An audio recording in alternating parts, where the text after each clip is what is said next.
Commander Zexthor stood on the bridge of the inevitable victory, watching the blue marble grow larger on the view screen. His chitinous plates vibrated with excitement. After cycles of planning, the Krath Dominion's invasion fleet had finally arrived at the primitive world designated as Sol 3. Preliminary scans complete. "Commander," his tactical officer reported, mandibles clicking nervously. "Population centers identified. No orbital defense platforms detected. No energy shields. Their most advanced weapons appear to be chemical propellant-based projectiles." Zexthor's 6 eyes gleamed with predatory satisfaction. The galaxy's most powerful military force was about to claim another world for the Dominion. These humans wouldn't know what hit them. "Deploy the landing forces," he commanded. Standard pacification protocols. What Commander Zexthor had failed to do was access the Galactic Survey Corps database completely. He had reviewed the tactical assessment and resource inventory. He had not, however, bothered to read the bright red warning label that flashed across the planet's classification file. Class 15 Deathworld. Extreme caution advised. Native species adapted to hazardous conditions. The first wave of Krath shock troops descended upon a rural area, their anti-gravity transports humming softly as they touched down in what their sensors identified as agricultural land. The troops emerged, weapons ready, expecting terrified primitives to flee at the sight of the Dominion's might.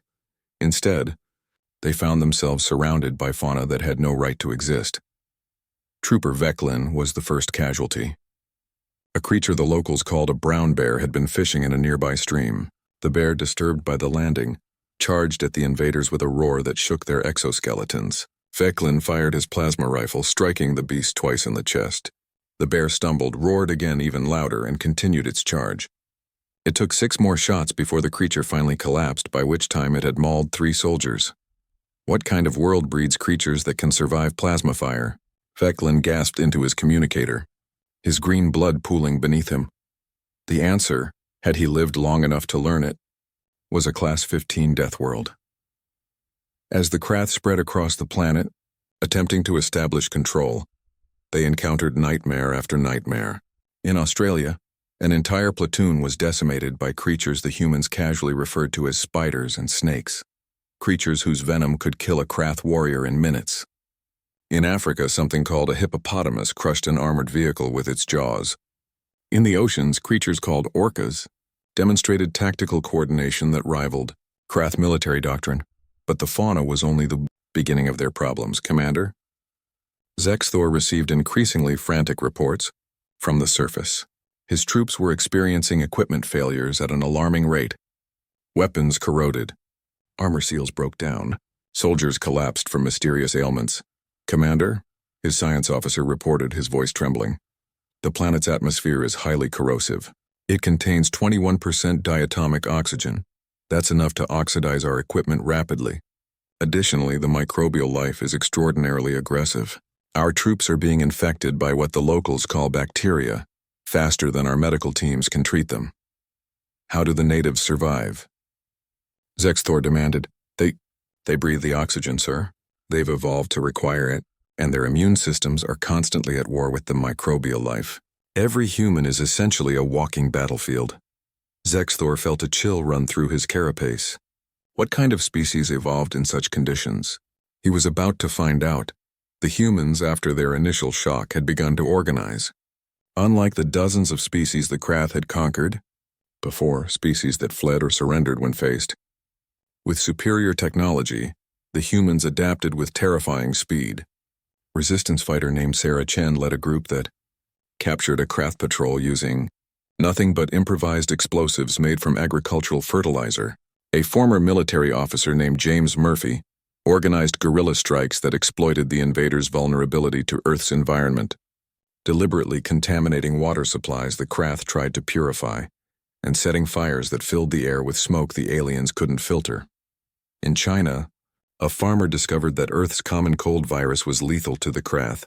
Within days, humans were deliberately infecting themselves and then breathing on captured aliens.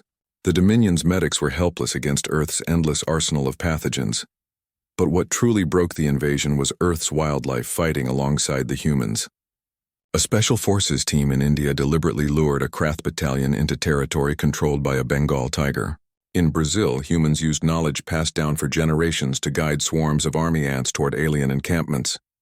In North America, a group of teenagers weaponized raccoons, creatures whose intelligence and adaptability the Krath had catastrophically underestimated. 3 months after the invasion began, Commander Zexthor stared at the casualty reports in disbelief. 70% losses.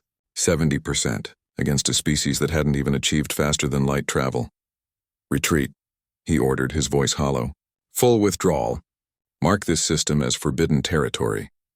As the inevitable victory limped away from Earth, its hull scarred by primitive missiles and its crew decimated by infections, Zexthor finally accessed the complete survey file.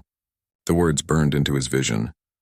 Class 15 Deathworld, gravity 1.0 g, high. Atmospheric oxygen 21% toxic. Biodiversity, extreme, hazardous. Native species Homo sapiens, status apex predator. Recommendation, avoid contact. These beings have survived conditions that would exterminate most sapient species.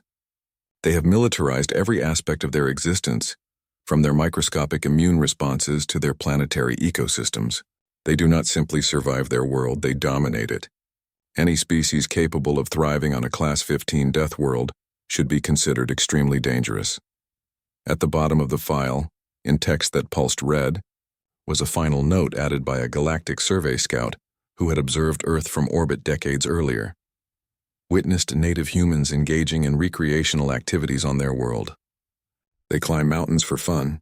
They swim in waters filled with predators for enjoyment. They deliberately expose themselves to their star's radiation to change their skin pigmentation. They have domesticated several apex predators and keep them as companions in their homes. Conclusion: humans are insane. They are the apex predators of a world designed to kill them, and they have turned survival into entertainment. Under no circumstances should contact be initiated. Commander Zexthor closed the file and looked out at the stars. Somewhere behind them, the humans were celebrating their victory, probably already reverse engineering Krath technology, and preparing for the day they would venture out into the galaxy themselves. He shuddered at the thought.